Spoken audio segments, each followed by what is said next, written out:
Bonjour à toutes et à tous. Merci d'être là aujourd'hui pour la réunion de rentrée Sayonara pour sa 13e édition. Je me présente, je m'appelle Chloé Bedin, je suis coordinatrice du prix littéraire Sayonara. Ce matin, on va explorer un petit peu le contenu de toute cette 13e édition. Avant de commencer, je voulais vous remercier à toutes et tous d'être présents. Je voulais remercier aussi Julien et Christophe pour la captation vidéo qui permettra à nos collègues qui n'ont pas pu être là ce matin de pouvoir suivre un petit peu via la page YouTube de la ville de Sens le replay. Et je remercie évidemment la médiathèque départementale de Lyon pour son accueil ce matin. Et je vais laisser la parole à Alice Klein. Bonjour à tous, merci Chloé. Nous sommes ravis au département de pouvoir accompagner le prix Sayonara. Cet accompagnement s'est renforcé en 2022 avec notamment l'accueil de cette journée de rentrée. Donc on est depuis 3 ans ravis de vous accueillir. Nous sommes aussi ravis de pouvoir accompagner ce prix en achetant un certain nombre de mangas pour faire circuler les kits sur le territoire dans vos établissements scolaires, mais également dans vos bibliothèques afin de permettre au plus grand nombre de participer à ce prix. Nous sommes également ravis de vous accompagner en proposant des résidences d'auteurs chaque année. Donc ça, Myriam, ma collègue, aura le plaisir de vous en parler tout à l'heure. Et nous sommes également présents sur les journées de clôture. Voilà, je vous souhaite à tous et à toutes une excellente journée. Alors, sans grande surprise, comme chaque année, un petit plan que les professeurs documentalistes et enseignants admireront, qui est bien structuré pour bien échelonner cette matinée. Je vais appeler plusieurs personnes qui vont venir me rejoindre pour présenter et pour vous éviter d'entendre ma voix toute la matinée. Ça dynamisera un peu l'ensemble. Et puis parce que ça vous permettra de rencontrer les personnes qui sont, qui travaillent tout au long de l'année autour de ce projet et sans qui ce projet ne pourrait pas exister. Je vous laisse en prendre un petit peu connaissance et puis je vous propose de commencer par l'introduction. Sayonara, qu'est-ce que c'est ? C'est la question. Donc, il s'agit d'un prix littéraire qui se déroule depuis 13 ans dans l'ensemble des bibliothèques, CDI, collèges, lycées, écoles primaires, établissements spécialisés au départ de Sens, puis de l'agglomération, puis de Lyon, puis de la région, puis de la France et cette année, et c'est la grande nouveauté, je suis absolument ravie de le partager avec vous. On a la chance d'avoir non seulement un lycée en Suisse, un collège en Suisse, à Cugy qui participe, comme l'année dernière. On a également un collège à Pointe-Noire en Guadeloupe qui participe. Et pour la première année, on a un lycée au Japon, à Tokyo. C'est le lycée Kitazono qui va participer au prix Sayonara via la sélection Shonen. Donc en fait, ils vont lire exactement la même sélection que les Français, mais dans leur version d'origine en japonais. Et l'idée, évidemment, c'est de pouvoir ensemble construire un échange pour voir un petit peu, en fonction de leur vote, si on arrive au même type de résultat ou pas du tout avec nos lecteurs français. Je remercie aussi, et je les cite parce que je suis vraiment contente de leur participation, le lycée d'Hanoï le lycée à Hanoï au Vietnam qui participe avec Madame Vigo et le lycée Louis-Charles Damet à Jakarta en Indonésie avec Madame Mingui. Donc je pense qu'on peut dire que cette 13e édition s'ouvre sur une édition absolument internationale. D'ailleurs, vous avez vu, j'ai mis un petit logo de Sayonara qui est en train de conquérir le monde. Voilà. Je reviens un petit peu derrière. Donc, je reviens sur ma première slide simplement pour vous indiquer que l'an dernier, on a pu compter 2400 lecteurs, donc on est super contents, et 184 établissements pour la 12e édition. Et cette année s'annonce vraiment très prometteuse, évidemment avec la participation des lycées internationaux, mais aussi parce que on commence cette 13e édition ce matin avec cette journée de rentrée, et j'ai déjà 106 établissements inscrits, dont 30 nouveaux. Donc voilà, l'objectif, je veux pas toujours challenger, mais si on peut arriver à 185 ou 186, on sera super content.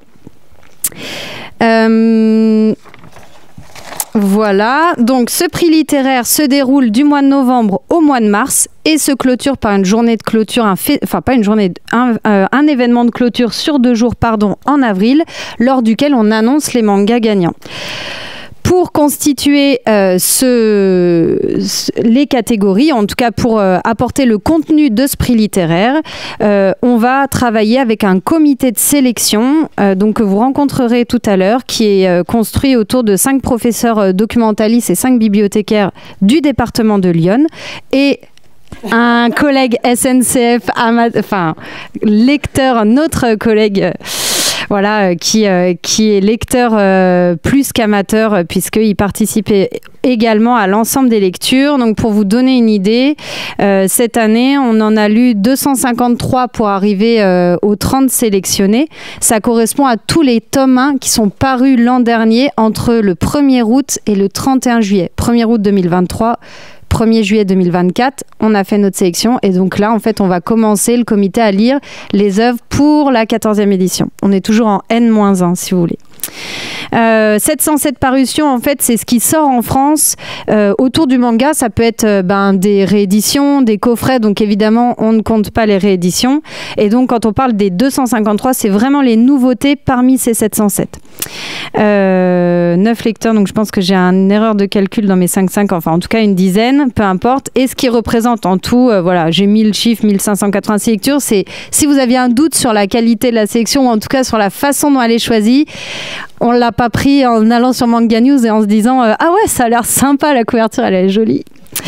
Voilà, je vous parle évidemment des librairies partenaires, puisque ce comité de sélection, pour pouvoir avoir accès à ces 250 mangas, travaille étroitement avec 2 librairies, la librairie Le 13 à Sens et la librairie La Pieuvre à Auxerre, qui tout au long de l'année vont nous prêter l'ensemble des mangas en office pour nous permettre de les lire, de les relire et de pouvoir nous faire nos avis. Et pour terminer sur cette partie, vous montrer en fait que la production aujourd'hui de manga, en tout cas en termes de nouvelles parutions, elle est très hétérogène, puisque on va avoir quasiment presque 60%, ce sont des seinen, ce qui va expliquer que nous, on en choisit 10 et non pas 5, puisque dans les différentes catégories, on aura 5 mangas à chaque fois, sauf pour les seinen. Et c'est pour cette raison quasiment plus de la moitié font partie de cette sélection, et c'est vraiment trop difficile de n'en choisir que 5 parce que ça ne serait pas représentatif de l'ensemble des parutions. Déjà là, c'est la guerre à chaque fois sur les seinen parce qu'on aura tous envie d'en garder 30.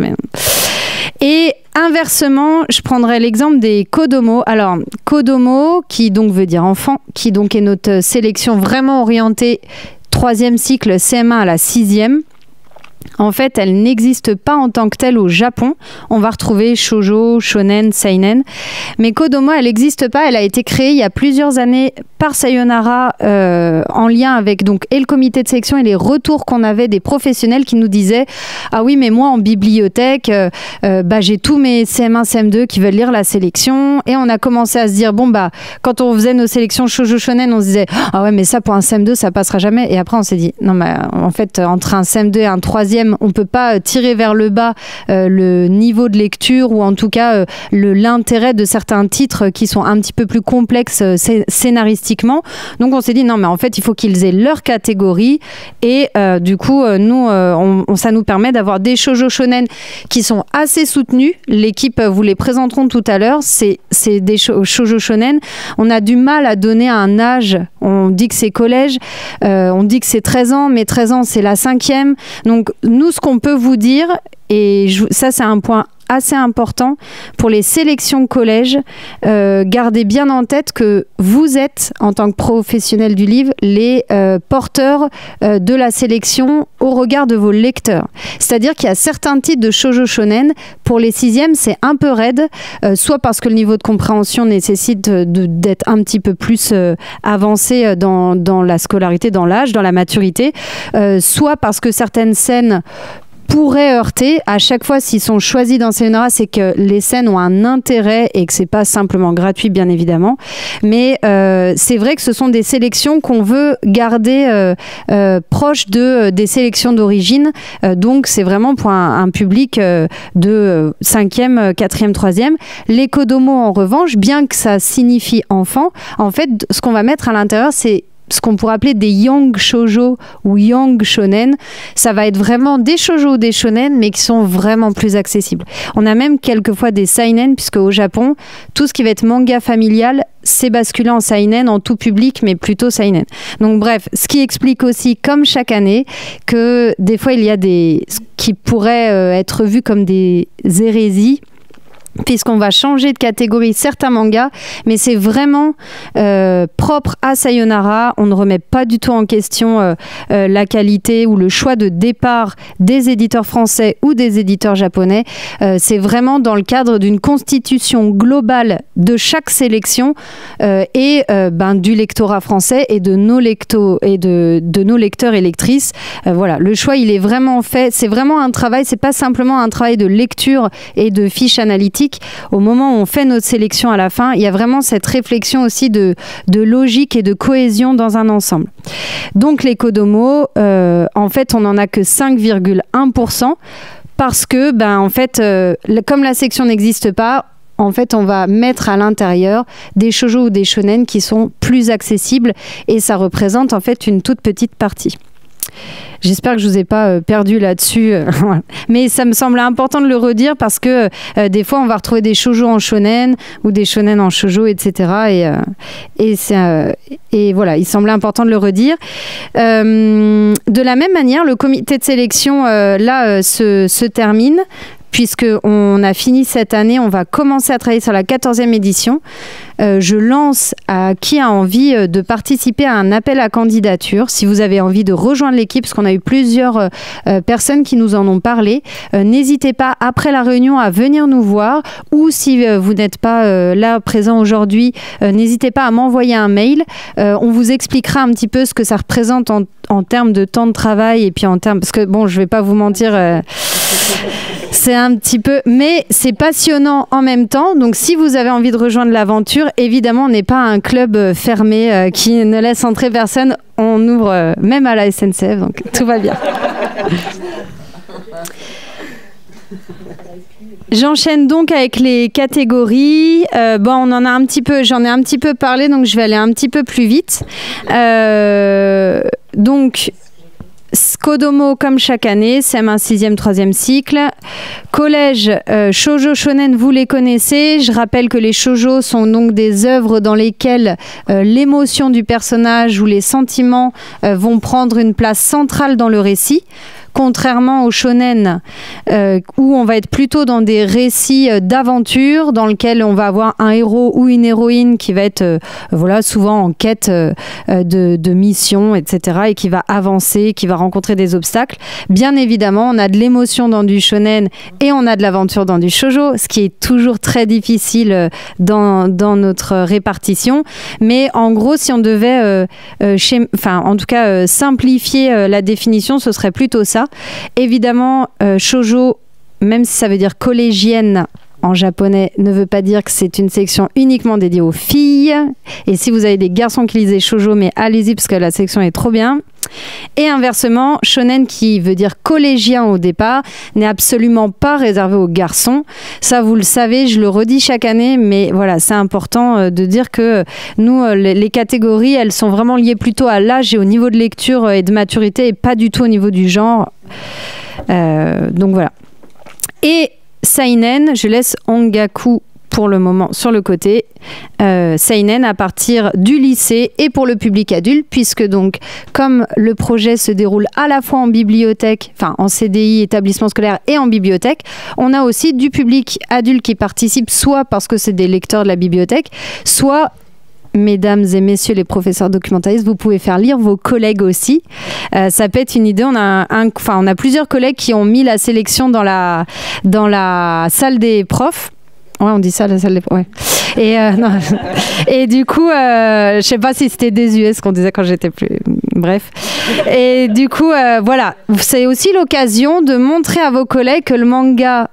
ce n'est pas qu'un genre avec de la violence et de la sexualité, mais que c'est une littérature évidemment à part entière et qu'il y a des pépites et qu'en plus, là, on vous ressort les pépites de tout ce qui sort, donc vous êtes sûr de ne pas vous tromper. La catégorie violette. Peut-être que vous reconnaissez ce petit singe qui était en sportif l'année dernière, puisque l'année dernière, en 2024, pour accompagner les JOP, on avait une sélection Sports, qui était donc autour du sport. Et on s'est dit, mais c'est quand même bien d'avoir une sélection thématique en fonction évidemment de ce qui paraît chaque année. Et si on se disait, on garde... dans un coin de nos têtes la possibilité de faire une sélection, de poursuivre cette sélection thématique, mais autour d'une autre thématique qui ressortirait et puis qui pourrait nous plaire, et valoriser les mangas, non pas sous leur prisme shoujo shonen, mais plutôt sur leur prisme thématique. Et ce qui est ressorti cette année, c'est la musique. Donc comme ça, en plus, chaque année, vous apprenez un nouveau mot japonais. Donc soit vous pouvez dire ongaku ou ongaku ou ongake, si vous voulez la faire à la japonaise. Enfin, vous vous débrouillez avec la prononciation, ce n'est plus de notre ressort. En tout cas, c'est vraiment la sélection musique qui donc est à partir du collège et qui est donc plutôt à partir en effet de 13 ans, 5e, 4e, 3e. Pour les sélections, voilà. Un petit mot rapide pour vous donner les informations sur la participation. Comment on participe à Sayonara une fois qu'on a toutes ces catégories? Évidemment, il ne faut pas participer obligatoirement à l'ensemble. Déjà parce que votre établissement peut-être n'est pas du tout... si vous travaillez par exemple en école primaire, il n'y a aucun intérêt à ce que vous achetiez les seinen. Et inversement, si vous êtes en lycée, peut-être que les kodomo sont moins intéressants pour vous. Pour participer, il suffit de choisir au moins l'une des catégories. Donc dans chaque catégorie, on va avoir 5 titres, donc 5 kodomo, 5 shoujo, 5 shonen et 4 ongake, puisque vous allez voir qu'on a malheureusement un titre qui n'est plus disponible, mais c'était 5 au départ et 10 seinen.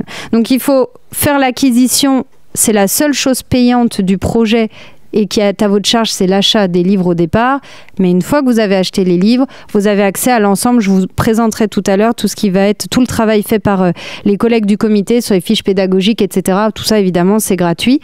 On vous demande donc, pour participer, de faire l'acquisition, de mettre à disposition les 5 titres en lice auprès de votre public, de les faire lire les 5, de les faire voter pour leur préféré avant le 15 mars. Avant le 15 mars, les professionnels du livre qui sont tous là et qui sont pires que les élèves pour rendre les devoirs en retard.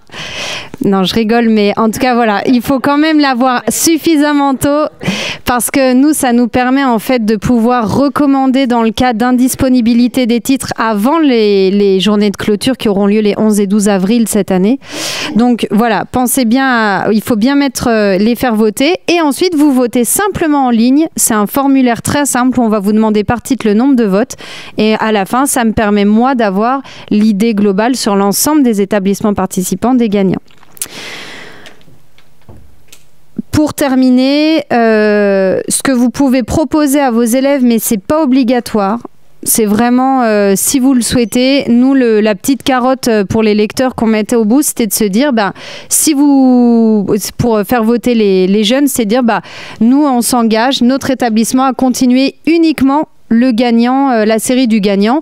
Vous pouvez très bien le faire. Si vous voulez continuer toutes les séries, vous continuez toutes. Si vous voulez pas du tout les continuer, vous ne les continuez pas. C'est vraiment chaque établissement qui fait un petit peu sa tambouille interne. Nous, ce qu'on aime bien dire, c'est que c'est vraiment, ça doit être le prix littéraire qui s'adapte à votre établissement en fonction de votre budget, de votre public, de votre organisation dans l'année. Et non l'inverse. C'est pas à vous de vous adapter au prix et d'être contraint. On vous propose d'acheter les livres dans la librairie de votre choix. Bien évidemment, si vous faites partie du département de l'Yonne, on va vous inviter à aller plutôt vers les librairies partenaires parce qu'il y a un vrai travail d'échange et de lien avec ces librairies. Mais si vous habitez dans une autre ville, vous travaillez avec votre libraire habituel, aucun problème. Est-ce qu'il y a des questions par rapport à ça? Ou est-ce que ça vous paraît clair? Très bien. Eh bien, je vais proposer à Myriam Trinel de me rejoindre pour parler un petit peu de l'offre proposée par la médiathèque départementale de l'Yonne. Merci. Bonjour à tous et à toutes. Pour compléter ce que vient de dire Chloé, donc quand vous participez au prix, vous vous engagez à acheter la sélection soit en Kodomo, Seinen, Shoujo ou Shonen ou Ongaku. Comme ça? C'est bien. Ah, cool. Mais pour soutenir un petit peu ce prix, le département et la médiathèque départementale donc, ont acheté 160 mangas. Parce que je saurais plus dire, et j'ai constitué des kits, donc il y a 20 kits, pour vous prêter en fait des mangas supplémentaires pour faire tourner dans vos établissements, dans vos bibliothèques auprès des jeunes, pour que ça tourne plus rapidement et pour satisfaire tout le monde. Ce prêt est bien sûr gratuit, s'adresse donc à vous tous pour une durée de 2 mois. J'ai 5 kits de Kodomo parce que c'est quand même ce qui sort le plus, 4 kits de Shoujo, 4 kits de Shonen. Je n'ai que 3 kits de Seinen parce que les années précédentes montrent qu'il n'y a pas besoin d'avoir 5 kits de Seinen. Mais voilà, et j'aurai 4 kits de Ongaku à prêter. Les prêts sont pour une durée de 2 mois. C'est-à-dire comme le lancement du prix est le 4 novembre, là vous allez pouvoir disposer de ces kits entre on va dire novembre-décembre jusqu'à mi-janvier. Et puis après, il faut me les ramener parce qu'il y a d'autres bibliothèques, d'autres CDI qui attendent pour le deuxième prêt qui aura lieu de mi-janvier à mi-mars. Voilà, donc après vous adressez à moi à la fin de la matinée et c'est réservé aux personnes de Lyon. Voilà. Merci Myriam. Eh bien, je vous propose d'entrer dans le vif du sujet avec la présentation donc de chaque titre en sélection et on va commencer par ordre chronologique avec la catégorie Kodomo. Et pour ce faire, j'appelle Emeline Merloz. Emeline Merloz, je vais te laisser te présenter un petit peu avant. Évidemment. Comme tu adores ça. Merci beaucoup Emeline. Merci. Donc, Emeline Merloz, je travaille à la bibliothèque de Charny et je fais partie du comité de sélection depuis quelques années maintenant. Je n'ai pas d'idée d'année en tête, mais ça fait un petit moment. Donc moi, je vais vous présenter la catégorie Kodomo. Chloé a bien expliqué à qui s'adressait cette catégorie, donc au CM1, CM2, 6e, mais bien sûr, cette catégorie peut être lue bien au-delà. On retrouve donc des shoujo shonen, mais il se peut aussi que certains mangas soient estampillés seinen, parce que dans cette catégorie, on retrouve aussi des mangas dits famille, donc ne vous inquiétez pas du contenu. L'objectif des Kodomo est de proposer une première lecture de manga au travers de thématiques qui intéressent bien sûr les plus jeunes et d'un niveau de lecture accessible. Donc c'est parti pour la présentation des 5 Kodomo. On commence par Lucas, vétérinaire draconique. Donc des animaux fantastiques, des dragons à soigner, une école. Tous les éléments sont réunis pour un bon Kodomo. Devenir vétérinaire draconique, c'est le rêve donc de la jeune Lucas que vous voyez donc sur la couverture. Elle veut suivre les traces de son père, disparu pendant la guerre et accusé de trahison. Mais ce n'est pas chose aisée pour elle, puisqu'elle devra affronter ses camarades, faire preuve d'initiative, de courage, surtout quand un dragon mal en point se présente à elle. Donc malgré des passages un peu plus denses et des thématiques parfois matures comme la guerre, le rôle de la médecine ou la souffrance animale, ce manga happera nos jeunes lecteurs car il aborde l'un des métiers les plus appréciés de cette tranche d'âge, c'est-à-dire vétérinaire. Ensuite, nous avons Myrtis, qui est le manga français et humoristique de cette catégorie. Myrtille, c'est une princesse pourri gâtée. Ses parents l'aiment, mais n'ont qu'une envie, s'en débarrasser. Et pour cela, son père lui offre un mariage arrangé. Mais pas question pour elle de perdre sa liberté, alors elle s'enfuit et va de péripétie en péripétie. Donc Myrtille, c'est vraiment à la fois le stéréotype de la princesse à qui tout lui est dû et va en même temps s'émanciper en refusant qu'on décide à sa place. Donc les personnages sont poussés à l'excès dans leur caractère comme dans leurs actions, ce qui rend l'ensemble très très drôle. J'espère que vous le lirez, que vous verrez, vous passerez un très bon moment, je pense. Donc, beaucoup d'éléments font référence aux contes de fées, ce qui peut permettre un travail plus approfondi autour de cette thématique. Ensuite, nous avons Chiita et la forêt des minuscules. Donc là, c'est plutôt un univers d'Arthur et les Minimoys. Et un manga d'aventure par excellence. Chiita et Nara, deux amis vivant au cœur de la forêt, aperçoivent au loin une fumée. Persuadée qu'il s'agit d'un signe du père disparu de Chiita, Nara part à sa recherche, laissant Chiita derrière lui, puisqu'il ne veut pas braver l'interdiction de quitter le village. Mais voyant son ami parti seul après la forêt, Chiita part à son tour retrouver son ami et son père. Donc commence alors une épopée dans une nature aussi belle que dangereuse. L'intrigue est pourtant très claire, l'aventure sympathique, avec son lot de mystères et de rebondissements. Le scénario propose d'ailleurs une multitude de thèmes, comme le deuil, l'adversité, le dépassement de soi. Donc, des explications sur différents animaux alimentent également la lecture, sans pour autant l'alourdir. Un dragon dans ma cuisine. Donc là, nous retrouvons également la thématique du dragon, mais ça n'a rien à voir avec Lucas, vétérinaire draconique. On est plutôt sous un angle de créature de compagnie. Donc pour cette jeune fille que vous voyez sur la couverture qui s'appelle Nono. Donc elle va élever en fait un dragon dans sa cuisine à l'abri de tous. Naît alors entre eux une belle amitié tout en douceur. L'ensemble est qualitatif, texte, graphisme et la mise en page est aérée. Donc l'histoire se passe aussi dans un pays de l'Europe de l'Est, ce qui est assez rare pour le souligner. Et les apartés de l'auteur entre les chapitres peuvent quand même casser la lecture, mais ne sont pas indispensables à la compréhension de l'histoire. Donc on peut sauter ces passages-là. si, on peut sauter ces passages-là. Et enfin, Dinosaur Sanctuary, donc qui est un manga qui fait la part belle aux dinosaures, les plaçant dans la même situation que des animaux de zoo, qu'il faut soigner, distraire, observer. Suzume, fille du professeur à l'origine de la renaissance de certains dinosaures, intègre le parc Dinoland en tant que soigneuse. Elle connaîtra des joies comme les naissances, mais aussi des peines comme la question de la rentabilité du parc ou de la dangerosité de son métier. Quoi qu'il advienne, l'héroïne se démarque par sa volonté, son optimisme. Néanmoins, on ne connaît pas tout d'elle, donc il règne un petit peu des mystères autour d'elle, notamment autour de la disparition de son père. Outre que l'intrigue, les jeunes lecteurs aimeront également les informations supplémentaires autour des dinosaures. Voilà pour la catégorie Konomo. Est-ce que vous avez des questions ? C'est parfait. Merci Emeline. Je ne sais pas comment les autres vont passer après toi, tellement c'était exceptionnel. Merci beaucoup.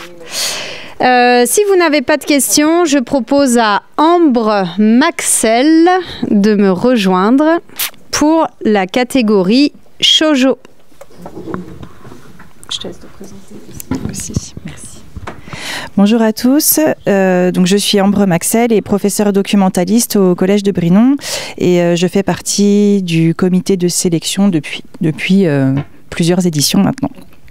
Donc me concernant, je vais vous présenter la sélection de shoujo. Il y en a donc 5 en lice. plus proche. Ah non, moi non. Ok, désolée. Donc Chloé vous l'a dit tout à l'heure, je ne vais pas épiloguer à nouveau. Ce sont donc des mangas qui se centrent sur les émotions, les sentiments et qui ne sont pas à destination seulement des filles. Bien évidemment, les garçons peuvent les lire aussi. Donc nous avons d'abord Clown Doctor, qui est un manhwa. Donc un manhwa, c'est une bande dessinée mais qui est chinoise. Le thème nous a particulièrement touchés puisqu'on suit une jeune fille qui n'accepte pas le décès de sa petite sœur et qui, pour réussir à faire son deuil, accepte de réaliser une formation pour devenir clown hospitalier. C'est un one-shot, donc une histoire qui se termine en un seul tome, qui traite de la famille, de la place qu'on y a, et surtout du soutien qu'on peut trouver dans ces terribles épreuves. De l'acceptation du deuil, bien sûr, et c'est aussi la mise en avant d'un métier très important, puisque son but, c'est de redonner le sourire. Deuxième shoujo, qui suis-je pour t'aimer ? C'est la question que se pose Onatsu, l'héroïne de ce manga, qui est amnésique depuis qu'elle a eu un accident.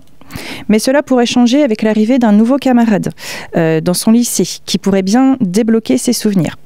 En attendant, se met en place le fameux triangle amoureux qu'on retrouve dans tout shoujo traditionnel entre ces deux protagonistes et un autre garçon qui surprotège Onatsu depuis qu'elle a eu son accident.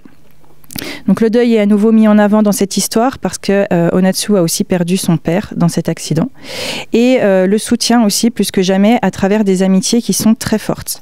Et on a trouvé au sein du comité en tout cas original de lire une histoire d'amour mais qui passe par le prisme de la perte de la mémoire.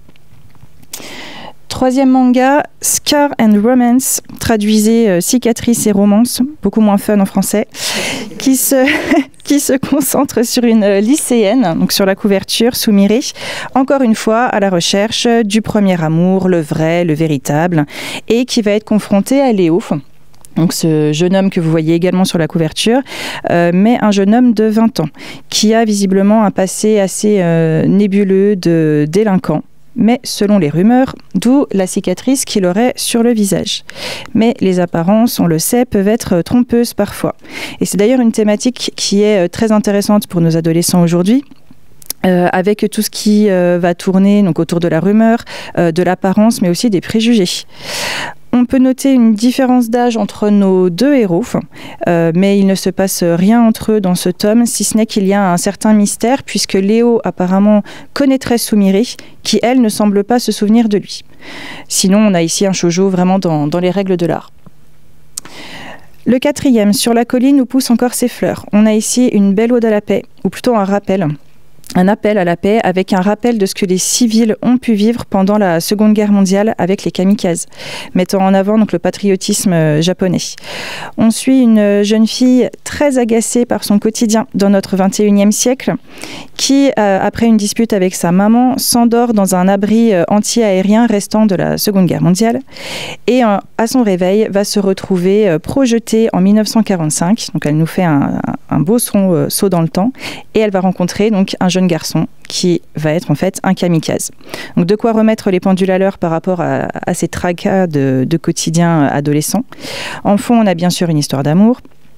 Et on peut noter juste sur les dernières planches, en fin de volume, on a un petit peu de violence à travers en fait certaines scènes, un bras coupé, du sang, des cadavres, c'est la guerre.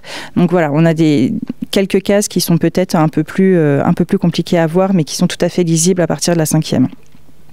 Le dernier manga est donc Earth Program et il nous propose un Japon peut-être futuriste avec l'arrivée de robots humanoïdes dans les maisons, mais avec une mission d'apprentissage, celle de comprendre et d'acquérir des sentiments et des émotions. Donc de quoi perturber Q, qui est notre héros de l'histoire, réticent à l'arrivée d'une machine dans son quotidien, mais qui va en être bouleversé, tout comme son amie d'enfance qui est amoureuse de lui depuis toujours. Donc encore une fois, on a un triangle amoureux, mais cette fois-ci avec un garçon en personnage principal. Et surtout, on a un manga qui nous fait nous poser des questions sur l'évolution de la technologie et ce que l'on attend des robots et des intelligences artificielles, sujet très actuel aujourd'hui. Voilà. Merci beaucoup, Ambre. Je propose à Stéphanie Bibin de nous rejoindre pour enchaîner avec les shonen. Juste avant, est-ce que vous avez des questions par rapport au shoujo? On a oublié de demander. C'est bon? Alors, je te laisse te présenter. Merci. Donc, Stéphanie Bibin, je suis donc professeure documentaliste au Collège de la Croix de l'Orme à Hayan. Donc, au comité de sélection depuis peut-être une dizaine d'années, je ne sais plus. Donc, les shonen, donc Chloé vous a dit et redit ce que c'était pour les éditeurs japonais notamment, que c'est un manga plutôt destiné à un public d'adolescents essentiellement masculin et que le genre est très codifié. Donc, nous, ce qu'on a mis dans la catégorie est un peu plus diversifié que ça et bien sûr s'adresse aux filles et aux garçons, à tout le monde. Donc le premier manga de la sélection, Gifted, donc lui il est d'ailleurs classé en shoujo, mais il nous a semblé plus correspondre à la catégorie shonen car il y a de l'action. Donc c'est un manga de genre policier avec une petite touche de fantastique. Donc là on va suivre un duo de personnages, donc les deux garçons qui sont sur la couverture, donc qui vont s'associer un peu par hasard pour résoudre des enquêtes policières et notamment des histoires de meurtre. Donc ce duo est composé de deux beaux gosses, vous voyez sur la couverture, donc peut-être c'est peut-être à cause de ça que les éditeurs l'ont mis en catégorie shoujo. Donc le blond est un jeune inspecteur de police, très intelligent, voire même surdoué, et également extraverti et parfois vaniteux. Et le deuxième, donc le brun, lui est un jeune lycéen de 17 ans, plutôt discret, plutôt renfermé, mais qui lui a un don, celui de percevoir les meurtriers. Le deuxième manga, donc Fend le vent. Donc là, on est plutôt sur un manga tranche de vie, donc un manga de sport et même de handisport, puisqu'on va suivre le jeune homme qui s'appelle Shota, qui est un ancien joueur de foot, est une star de son collège pour ce sport, et qui va être amputé de la jambe gauche et porter donc une prothèse. Donc l'histoire commence, on est au début de son année son année de seconde au lycée et il est plutôt désabusé sur sa vie, sur son avenir, jusqu'au jour où il va rencontrer un orthoprothésiste qui va lui proposer d'essayer de porter une lame pour faire du sport et notamment de la course. Donc on a beaucoup de valeurs dans ce manga et notamment des valeurs qui sont aussi partagées par le sport, qui sont le goût de l'effort et le dépassement de soi. Donc le troisième manga, Les héritiers d'Agion. Donc là c'est un global manga écrit par une mangaka française au nom un peu imprononçable qui s'appelle Tpiou. Donc là on est plutôt dans un univers de fantaisie médiévale avec un royaume, le royaume de Tyriadoc. Et dans ce royaume il y a une règle, c'est que les gens qui meurent de manière précoce ont le droit de revenir à la vie. Mais si la mort est violente, si c'est vraiment assez fort comme mort, on peut revenir sous forme de monstre. Et donc dans cette règle, les nouveau-nés sont l'exception, ils n'ont pas le droit, ils ne reviennent pas à la vie, si ce n'est que donc, comme toute règle, il y a une exception, et ça va être le cas pour Adalise, la fille du roi, qui elle meurt bébé et va revenir à la vie. Et donc suite à ça, donc, elle va être rejetée par tout son peuple. Mais elle a un but dans sa vie, c'est de retrouver sa mère et également découvrir un peu le mystère qu'il y a autour de sa naissance. Donc là, on est face à une héroïne énergique qui a un caractère bien trempé et qui veut coûte que coûte finir sa quête. Le quatrième, donc Jiangxi X. Donc lui, c'est certainement le shonen le plus classique de la sélection. Donc on a affaire à un trio de personnages qui sont des apprentis moines. Donc ils ont fini leur formation et ils doivent passer l'épreuve finale qui va leur permettre d'accéder au titre de Daoshi. Donc les Daoshi, ce sont des prêtres qui sont là pour combattre les Jiangxi, qui sont eux des monstres, des sortes de monstres zombies. Donc on trouve dans ce manga un héros déterminé, des combats et également des valeurs positives comme l'entraide, la loyauté, la persévérance. Mais la particularité de ce shonen, c'est que ça se passe en Chine et qu'il y a beaucoup de références à tout le folklore chinois. Et le dernier, Silence, donc lui aussi un global manga. Donc l'auteur Johan Vornier est un Français et il nous propose un shonen, certes avec des monstres, des combats encore, mais un shonen original. Donc tout d'abord, le groupe de personnes que nous suivons dans l'histoire vit dans le silence, d'où le titre. Donc ils vivent dans le silence pour ne pas attirer les monstres et ils communiquent entre eux en langue des signes. Donc ça, c'est la première originalité. Et la deuxième, c'est que les monstres qui sont dans ce manga sont des dérivés de personnages du folklore français, comme la petite souris, la souris verte, mais en mode plutôt féroce. Voilà. Merci. Alors, la question, c'était c'est quoi un global manga ? Donc c'est un manga écrit par des auteurs européens. Donc ça peut être, là en l'occurrence les deux qui sont là sont des Français, mais on peut trouver des mangas espagnols. Donc voilà, c'est global manga, c'est ça. Merci. Est-ce qu'il y a d'autres questions pour les shonen ? Donc, pour faire le lien avec ce que je disais tout à l'heure à propos du lycée japonais, donc le lycée japonais aura à lire Gifted, Fan le vent et Jiangshi X, puisque les deux œuvres Silence et les héritiers d'Agion sont français et donc trop compliqués et puis pas encore traduits malheureusement pour eux en japonais. Donc voilà, ce sera sur ces trois œuvres-là qu'ils travailleront. Si vous n'avez pas de questions, je propose à Émilie Mantoux de venir me rejoindre pour la sélection Ongaku. Bonjour. Alors moi je dirais pas Ongaku, je dis Ongaku, mais voilà. Donc je suis Émilie Mantoux, je suis professeure documentaliste au collège Jacques Prévert à Migène. Donc Chloé vous l'a déjà dit, l'an dernier on avait une sélection un peu événement autour du sport, sports, quelque chose comme ça. Ouais. Et donc cette année on a décidé de continuer au niveau du comité de sélection en proposant une autre sélection événement autour de la musique. Alors au départ cette sélection devait compter 5 mangas. Comme vous le voyez sur le tableau, les 5 mangas sont affichés. Il se trouve que le 5e était édité par Noébé. Noébé, je ne sais pas comment on dit, Noébé, et que malheureusement cette maison d'édition a des gros soucis en ce moment et donc il sera probablement difficile pour vous de vous le procurer.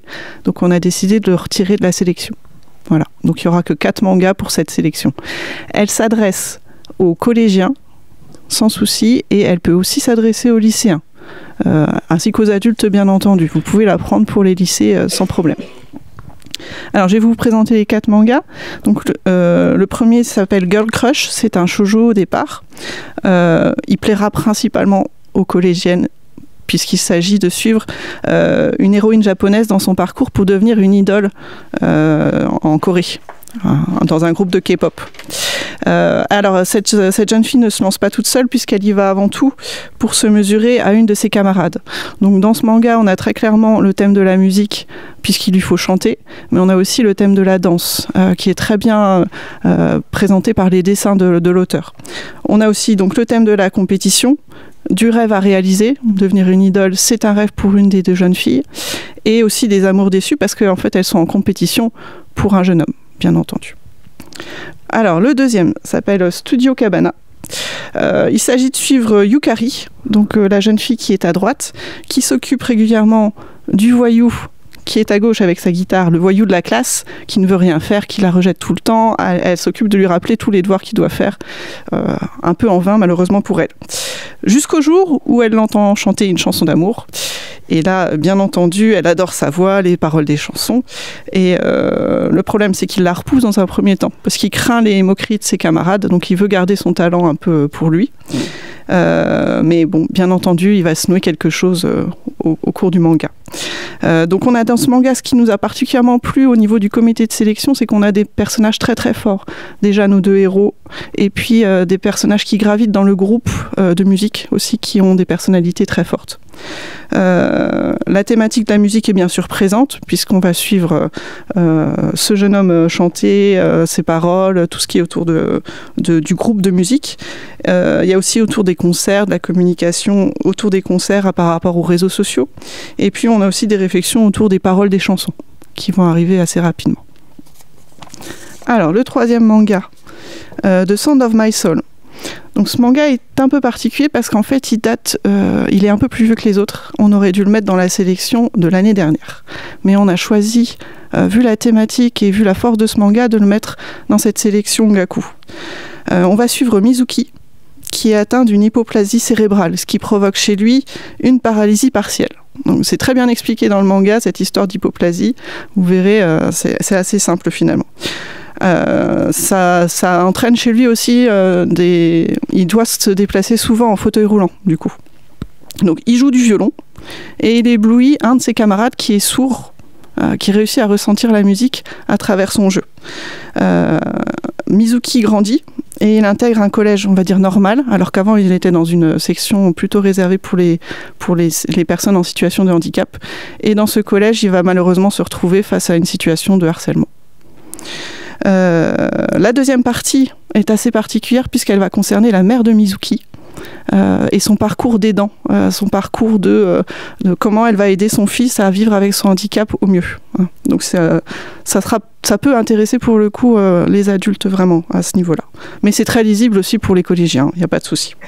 Donc on a ici un manga très fort qui est inspiré de la vie d'un vrai violoniste japonais, Mizuki Shikimashi.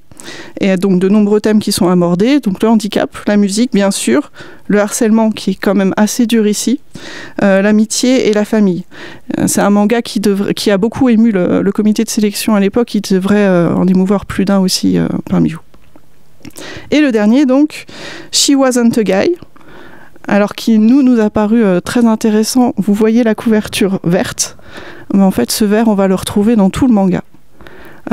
C'est des touches de couleurs qui viennent amener vraiment une touche d'originalité, qui viennent souligner surtout les fonds ou alors les yeux des personnages. Mais c'est vraiment très original et ça marche très très bien. Là le vert il semble un peu criard mais en fait ça marche très très bien. Donc on va suivre Aya et Mizuki qui sont dans la même classe. Sauf Mizuki en fait aide son oncle disquaire assez régulièrement pour l'aider dans son magasin. Et il se trouve qu'Aya fréquente régulièrement ce magasin mais la reconnaît pas parce qu'elle s'habille différemment.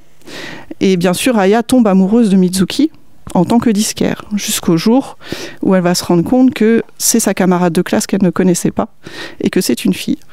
Donc là, comment ça va se passer? Comment est-ce qu'elles vont s'accepter l'une l'autre? Bien sûr, il y a la thématique de la musique puisque ça se passe dans un magasin de disques, également en classe, et qu'elles partagent une passion commune autour du rock des années 80. Donc les thèmes du coup de ce manga, ça va être la musique rock, mais aussi la question de l'apparence, bien entendu, puisque Mizuki s'habille plutôt en garçon quand elle est à l'extérieur du lycée, et de manière plus intime aussi celle de l'homosexualité. Celui-ci est peut-être celui qui plaira le moins aux plus jeunes, mais qui est tout à fait lisible pour eux. Il passera très très bien à partir de la 4e jusqu'au lycée, vu la façon dont les thèmes sont traités. Voilà pour les ongaku. Est-ce qu'il y a une question? C'est clair, c'est bien. Merci beaucoup, Émilie. Pour la dernière catégorie, alors attention. Pour la dernière catégorie, je vais appeler Claire et Kader pour la présentation des seinen. Et je vais vous laisser la place. Non. Ah bon? D'accord. Bah, on ne pouvait pas bouger.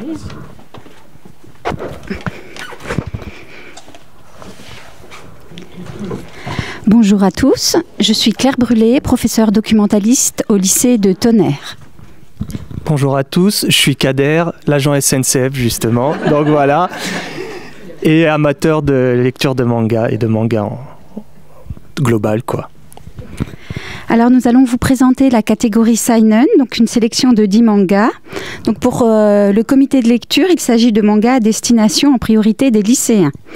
Bien sûr, vous ne devez pas non plus vous préoccuper de la collection des éditeurs. Certains titres peuvent être lus par des troisièmes, selon leur centre d'intérêt, leur maturité. Mais nous allons attirer votre attention sur des titres qui peuvent heurter les plus jeunes si vous êtes en collège et que vous les achetez et que ces mangas tombent dans les mains de 6e. Pour nous, je vous le rappelle, donc c'est vraiment en priorité au lycée. Donc qu'allez-vous trouver dans cette catégorie? Donc des héros qui ont l'âge de lycéen, des mangas historiques, polars, science-fiction, sur les sentiments ou ancrés dans la réalité. Donc ce sont surtout des œuvres matures, aussi bien dans le dessin que dans les sujets et surtout aussi dans le ton, la façon d'aborder le sujet. Alors nous allons commencer par le manga Quand la nuit tombe, et c'est moi. Alors, donc, Quand la nuit tombe, c'est un manga sur un sujet de société, les conséquences d'un viol. Donc là, vous avez Takaomi, le garçon, et Ao, la jeune fille, qui sont amis d'enfance. On les retrouve au lycée. J'ai oublié de dire qu'il s'agissait d'un one-shot, pardon. Donc, il est clos en un volume. Donc, ils se retrouvent en lycée, donc les sentiments commencent à évoluer. Ils envisagent de sortir ensemble à la fin des vacances et prévoient une sortie.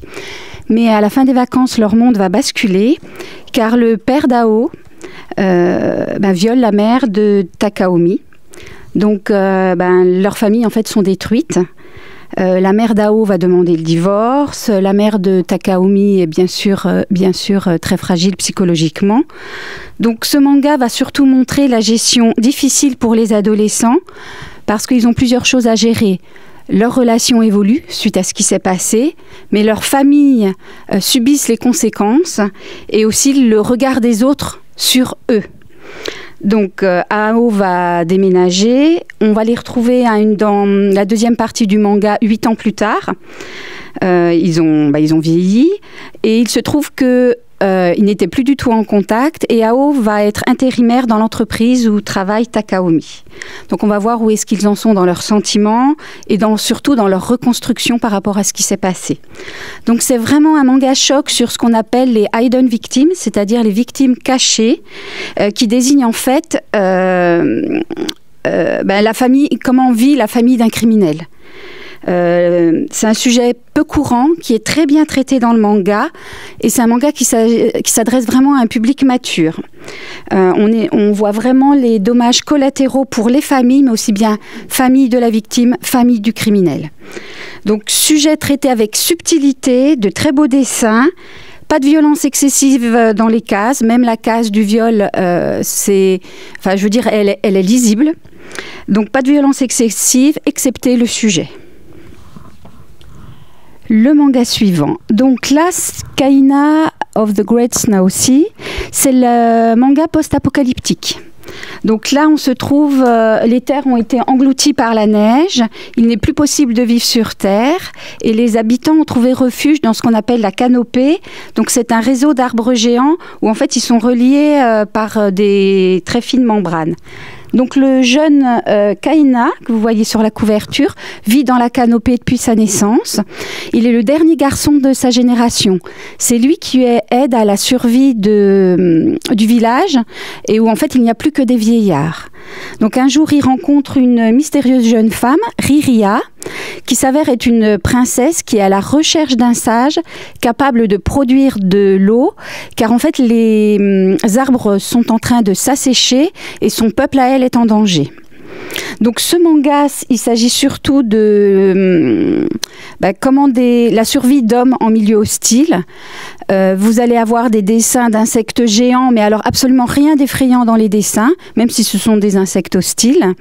Donc les valeurs qu'il y a dans ce manga, c'est la vie en communauté, la solidarité. Le comité de lecture a été vraiment conquis par ce monde magnifique et un peu à la Nausicaa de Miyazaki. C'est un manga très contemplatif où prime l'intériorisation des personnages. C'est une ambiance très feutrée dans la nature enneigée, mais ce qui ne nous empêche pas non plus d'y avoir de l'action, notamment quand on sent que les personnages ils vont partir en quête et vivre une odyssée. Alors, troisième manga. Voilà, donc dans la peau de Miwa. Donc là, on retrouve un manga ancré dans la réalité. Donc Miwa, c'est la jeune femme que vous voyez là, à droite. Elle a 29 ans, elle est cinéphile. Et au début du manga, elle est renvoyée du vidéoclub où elle travaille, car elle a de très grandes connaissances en cinéma. Donc elle a tendance un peu à agacer, voire effrayer aussi bien les collègues que les clients. Et Takashi, qui est à gauche, est l'acteur célèbre qu'elle idolâtre. Et il se trouve qu'il cherche une femme de ménage.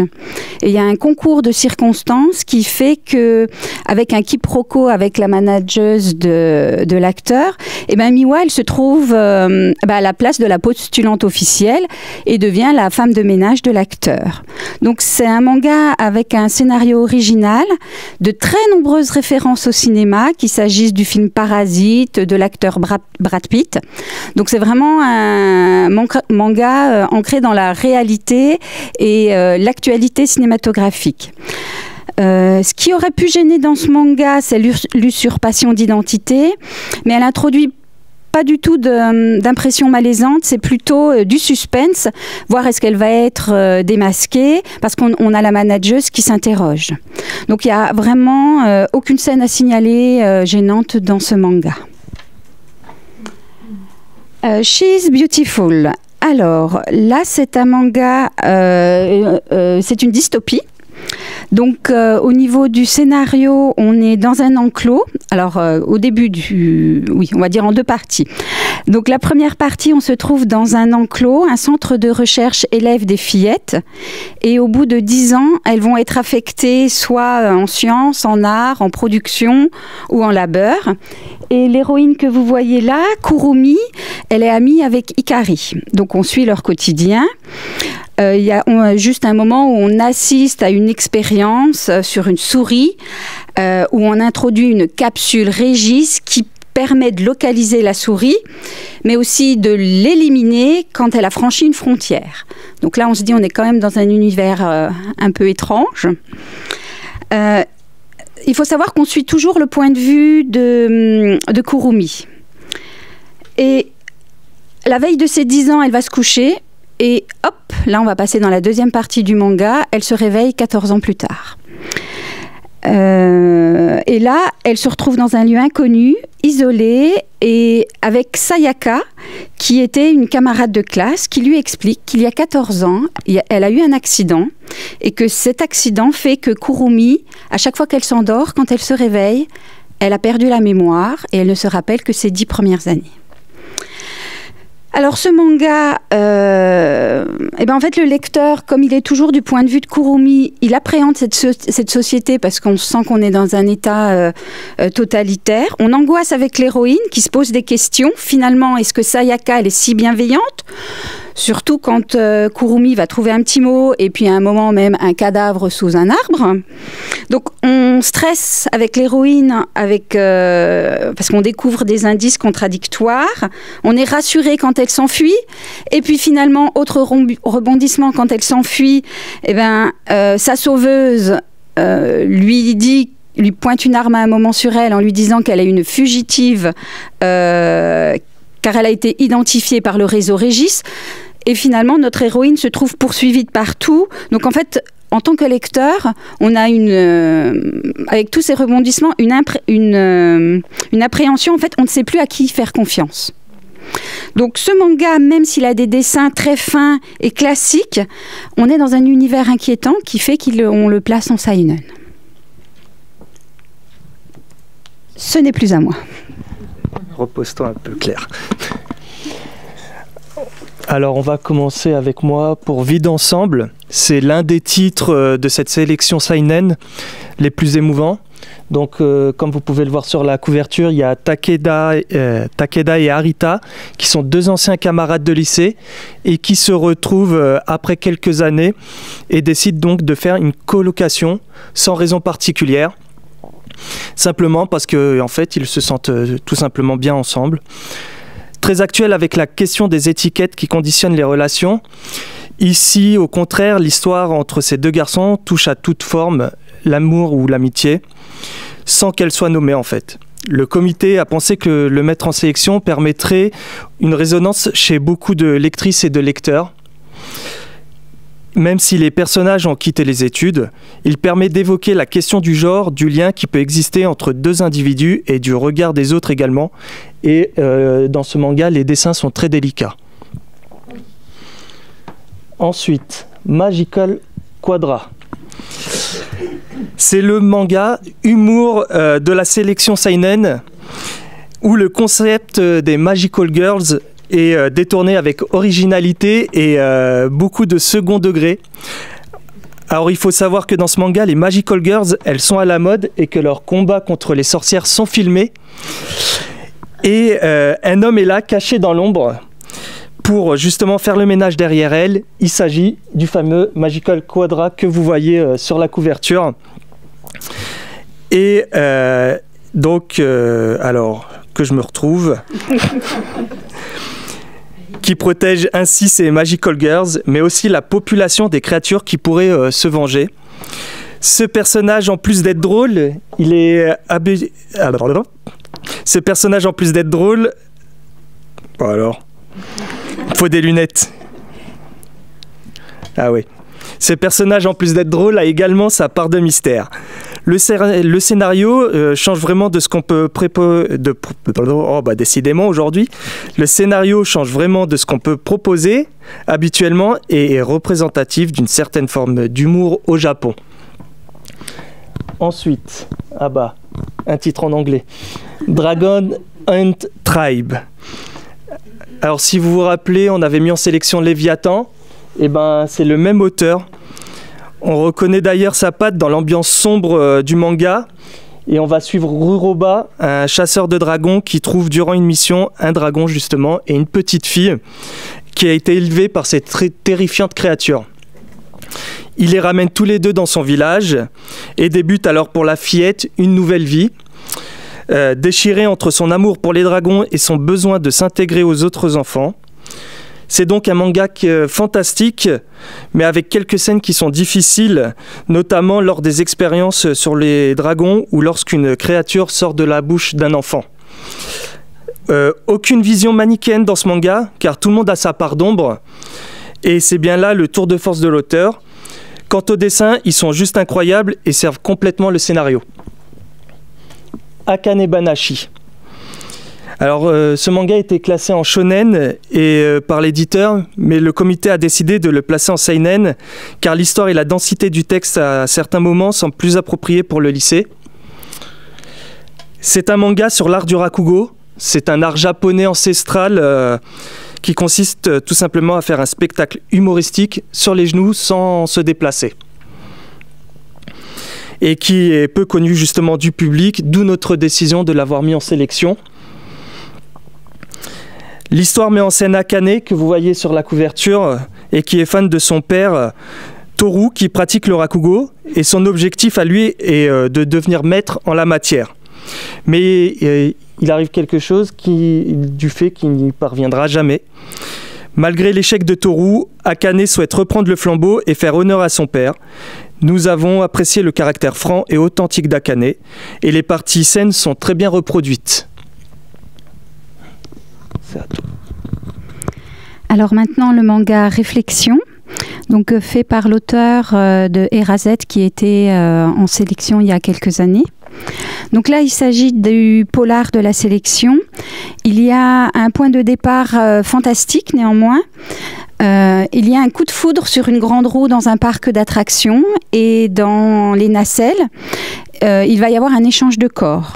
Donc il y a Minato, le jeune garçon que vous voyez sur la couverture, qui s'occupe de sa sœur Nagisa, car leur mère est souvent absente. Et donc Minato échange de corps avec Kuromatsu, qui était dans une autre nacelle et qui est un meurtrier recherché par la police. Et dans l'autre nacelle, il venait justement d'exécuter une femme. Donc échange de corps entre ce jeune garçon et un meurtrier. Donc il est clos en 5 tomes, il y a 2 tomes pour l'instant parus en France.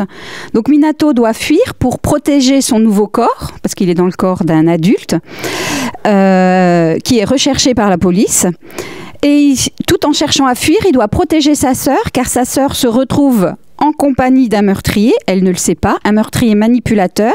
Et ce meurtrier est bien décidé à récupérer son magot et à profiter de ce nouveau corps. Donc on a vraiment des personnages attachants entre les 2 enfants et puis le petit chien que vous voyez aussi sur la couverture. Un suspense haletant, mais par contre c'est un manga très sombre. On a une mère maltraitante par négligence, c'est-à-dire qu'elle ne s'occupe pas de ses enfants, elle les laisse souvent des semaines en ne se préoccupant pas de savoir s'ils ont assez à manger. On a quand même plusieurs meurtres avec des cases explicites. Il fait aussi, au niveau du dessin, c'est souvent la nuit et il pleut. Et un manga aussi très sombre parce que l'assassin n'a vraiment aucune pitié, aussi bien pour ses victimes, mais aussi bien pour la fillette dont finalement il se sert pour essayer de retrouver l'argent. Donc c'est vraiment un manga pour un public plus âgé. Et on finit avec cette sélection avec Rose Bertin, qui est un manga historique avec des interventions de l'auteur entre les chapitres qui permettent d'en savoir un peu plus sur la période du XVIIIe siècle. Alors on suit le destin de Marie-Jeanne Bertin, connue pour avoir été la couturière de Marie-Antoinette, qui quitte la province pour Paris afin de se faire un nom dans le domaine de la couture et de la mode en général. Féministe avant l'heure, elle prend son destin en main malgré les conditions des femmes de l'époque et fait la rencontre de Marie-Jeanne Bécu, future comtesse du Barry. En fin de tome, il est question de prostitution contextualisée comme une réalité du XVIIIe siècle, avec certes une poitrine augmentée mais qui n'a rien de dégradant. Car il faut savoir qu'à cette époque, justement, le symbole de l'érotisme, c'était les jambes. Donc voilà. Et Myriam m'a dit de vous dire que les mangas sont au fond si vous voulez les feuilleter, justement. Donc voilà. Est-ce que vous avez des questions sur les seinen? Non, bah c'est bien. En toute discrétion. Merci Claire et Kader. Donc voilà, j'espère que ça vous donne envie. En tout cas, moi j'en avais oublié certains, du coup j'ai vraiment envie de les relire, donc c'est parfait. Je vous propose d'enchaîner avec le calendrier de cette année pour illustrer un petit peu l'organisation de cette année. Je vous ai proposé un petit calendrier donc avec en vert l'ensemble du temps imparti au prix littéraire, donc du 4 novembre après les vacances de la Toussaint au 15 mars. Je crois que c'est le samedi en fait de la semaine de reprise après les vacances de février. Donc il y aura plusieurs animations qui sont proposées dans le cadre de la ville de Sens, etc. Je voudrais souligner une animation en particulier qui me semble importante, c'est celle du 11 mars.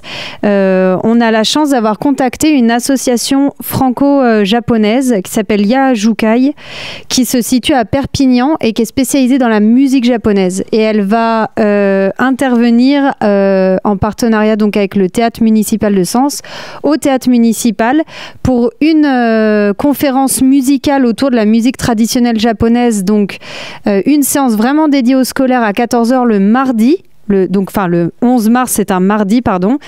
L'après-midi pour les scolaires et pour le tout public en soirée. Je pense que ça va être vraiment un moment hyper intéressant et vraiment chouette de découverte. Donc voilà, c'est vraiment une date si vous n'habitez pas trop loin de Sens et si vous avez la possibilité de venir avec vos scolaires. Ils ont l'habitude d'intervenir auprès des collégiens, des lycéens. Donc je pense que ça va être vraiment très sympa. Je voudrais vous reparler également, donc juste un petit peu avant, de chaque année on propose depuis 3 ans une semaine d'animation collaborative qui s'appelle Quand le Japon s'invite dans vos bibliothèques. Cette année elle aura lieu sur la semaine du 3 au 8 mars. Alors je pense que j'ai fait une erreur en indiquant les vacances de printemps pour la zone A et B. Je suis plus sûre que ce soit le cas pour B. Pour A c'est sûr. Donc du coup c'est pour cette zone, notre zone en tout cas pour Lyon, c'est la 2e semaine des vacances de février. Et donc pendant cette semaine, donc pour rappel, c'est une semaine, je vais en reparler un petit peu après, mais c'est une semaine pendant laquelle chacun va pouvoir proposer une ou plusieurs animations s'il le souhaite autour du Japon. Et nous, l'équipe Sayo, on propose en fait de capitaliser toutes les informations pour pouvoir avoir une programmation collective sur laquelle le public peut avoir accès à l'ensemble des actions qui seront proposées cette semaine-là. Fin des votes le 15 mars, on en a parlé. Et au mois de mars, je vais vous en parler un tout petit peu après en lien avec notre grand fil rouge. Il y aura l'envoi des 1000 grues à Hiroshima. Je n'en dis pas plus, je vous laisse un peu de teasing. Et donc les 11 et 12 avril qui clôtureront le projet Sayonara avec le festival qui aura lieu comme l'année dernière sous la canopée, donc Place des Héros à Sens. Est-ce que vous avez des questions par rapport à... Évidemment, le programme peut évoluer un peu, ou en tout cas, il y a des choses qui peuvent s'ajouter. Voilà, c'est pour l'instant, aujourd'hui, le 10 octobre, on en est là, mais toutes les actions sont bien sûr les bienvenues. Par rapport aux différents temps forts, je vais appeler Myriam pour nous parler de la résidence d'auteur qui aura lieu donc les 19 et 20 février. Merci. Donc, comme je vous le disais tout à l'heure, le département de Lyon apporte son soutien à la ville de Sens dans l'organisation, enfin, dans l'animation de Sayonara. Et en plus des kits, donc depuis, je pense que c'est la 4e année, nous mettons à l'honneur les métiers en lien avec l'univers manga et nous organisons des rencontres, tant en milieu scolaire qu'avec le grand public. Donc, nous avons invité des auteurs en 2021, les traductrices manga en 2023, puisqu'avant ça se faisait en décembre, maintenant ça c'est plutôt en début d'année, donc en 2023. 2024, il y avait Arnaud Laurent, comédien de doublage, qui est intervenu. Et pour 2025, donc, nous envisageons à nouveau d'inviter un auteur. Nous avons pris contact avec Johan Vornier pour son manga Silence, qui est en catégorie shonen. Voilà, c'est en pourparlers avec l'éditeur actuellement. Cette année, donc, les rencontres devraient avoir lieu autour du 20 février. Hein, les dates sont en train de se caler. Il s'agira de rencontres avec des élèves donc en établissement scolaire et aussi une rencontre tout public en bibliothèque. Comme dans une de nos missions est d'animer le territoire de Lyon, nous veillerons à ce que les rencontres soient réparties, une rencontre au nord, une au centre et une au sud. Voilà, vous en saurez plus bientôt. Merci. Donc je poursuis avec la semaine dont quand le Japon s'invite dans vos bibliothèques, dans les bibliothèques dont je vous ai parlé juste avant. Donc du 3 au 8 mars, c'est le second temps fort, on va dire, de cette année. Donc là, j'ai repris quelques visuels de l'année dernière. J'ai évidemment pas pu tout reprendre, mais voilà, ça vous donne un peu des idées de ce qui a pu être proposé sur les différentes bibliothèques participantes. Je dis bibliothèque parce que comme c'est pendant les vacances scolaires, forcément ça touche un petit peu plus les bibliothèques. C'est aussi l'occasion de faire un coup de projecteur aussi sur ces structures. Si toutefois évidemment il y avait besoin de... Vous aviez envie de participer mais vous n'aviez pas forcément d'idées, on se tient à votre disposition pour vous accompagner, vous donner des idées. Vous verrez sur le site à la fin, j'essaierai de naviguer un petit peu sur le site pour vous permettre de voir un petit peu les différentes entrées, en tout cas les entrées principales qui vous serviront tout au long de l'année. Et on a une boîte à outils qu'on est en train de retravailler. Et dans cette boîte à outils, en fait, on intègre toutes les idées de tous les établissements, les structures, tout ce qui a pu être proposé précédemment. L'idée, c'est un peu d'être vraiment dans du partage, voilà, pour que ça puisse servir aux collègues. Et du coup, on termine avec les journées de clôture, donc qui sont coordonnées par Christophe Lamoureux, qui se trouve à la régie avec Julien, qui pourra vous en parler plus si vous souhaitez plus d'informations. Ce qu'on peut vous dire d'ores et déjà, c'est que comme chaque année, c'est un vendredi pour la journée vraiment dédiée aux scolaires et le samedi qui est une journée tout public. Le vendredi, on va vraiment proposer, comme vous le voyez en haut à droite, des rencontres d'auteurs. Idéalement, on espère, c'est ce que disait Myriam juste avant, pouvoir contacter les auteurs en lice parce que du coup, il y a vraiment le lien qui se fait naturellement avec le prix littéraire. Mais ça peut être aussi des traducteurs, on a eu l'année dernière aussi des éditeurs, enfin voilà, c'est vraiment tous les métiers qui vont graviter autour du manga. c'est pas que le manga, c'est aussi toute la culture japonaise. C'est une journée qui est entièrement gratuite. Vraiment, on vous invite à venir le vendredi et le samedi. Et là, je m'adresse plutôt aux professionnels du livre, donc plutôt le vendredi avec en tout cas pour les scolaires, si vous avez la possibilité. Je vais simplement vous quitter la présentation pour vous montrer très rapidement sur le site internet, quand vous arrivez sur le site. Au milieu, vous avez l'onglet Prix littéraire manga 2024-2025 et vous avez le sous-onglet Les établissements participants. Ça, c'est ce que je remplis au fur et à mesure à partir du moment où vous vous inscrivez sur le site. Et l'intérêt de cette carte pour vous, c'est d'essayer de voir un petit peu à proximité quels sont les établissements qui participent au prix littéraire. Parce que je suis très bien consciente que le nerf de la guerre, c'est le budget et notamment de bus. Peut-être que ça peut être l'occasion, en zoomant et en essayant de voir, par exemple, je ne sais pas, autour de l'Auxerrois ou autre, peu importe, de voir quels sont les établissements qui participent actuellement pour peut-être envisager, pourquoi pas, un bus commun, voilà, ou autre chose.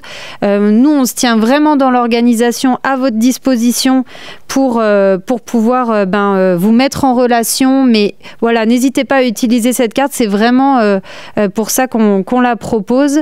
Et puis voilà, c'est vrai que c'est aussi une journée un peu sympa pour les lecteurs qui finalement, les ados... gagne rien à proprement parler puisque c'est un concours de lecture, on va plutôt élire un livre et c'est un petit peu, ça peut aussi être l'occasion d'une récompense ou en tout cas c'est vraiment une journée sympa et puis ça a toujours été en bonne ambiance donc ça permet vraiment de bien clôturer le projet. Est-ce que vous avez des questions par rapport à tout ça sur les temps forts?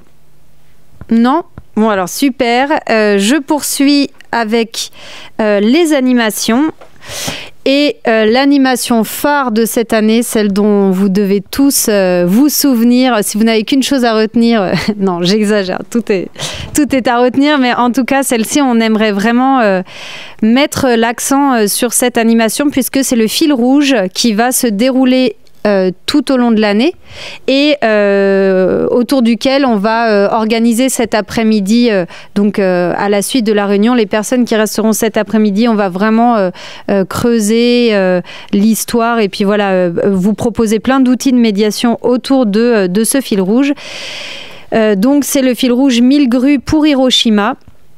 C'est un projet qui va se dérouler en même temps que les dates du prix littéraire, comme ça, pas de difficulté avec un calendrier trop compliqué avec plein de dates. L'idée, c'est que l'année dernière, en 2024, donc on a travaillé autour des JOP, puisque c'était la grande année autour des Jeux Olympiques. Et cette année, on s'est dit, 2025... qu'est-ce qu'on peut faire? Est-ce qu'il y a un événement? Et puis très vite, dans le comité, les collègues du comité ont proposé une idée qui permettrait en fait de faire le lien avec les 80 ans de commémoration d'Hiroshima et Nagasaki, puisque du coup en 2025, on célébrera cet anniversaire.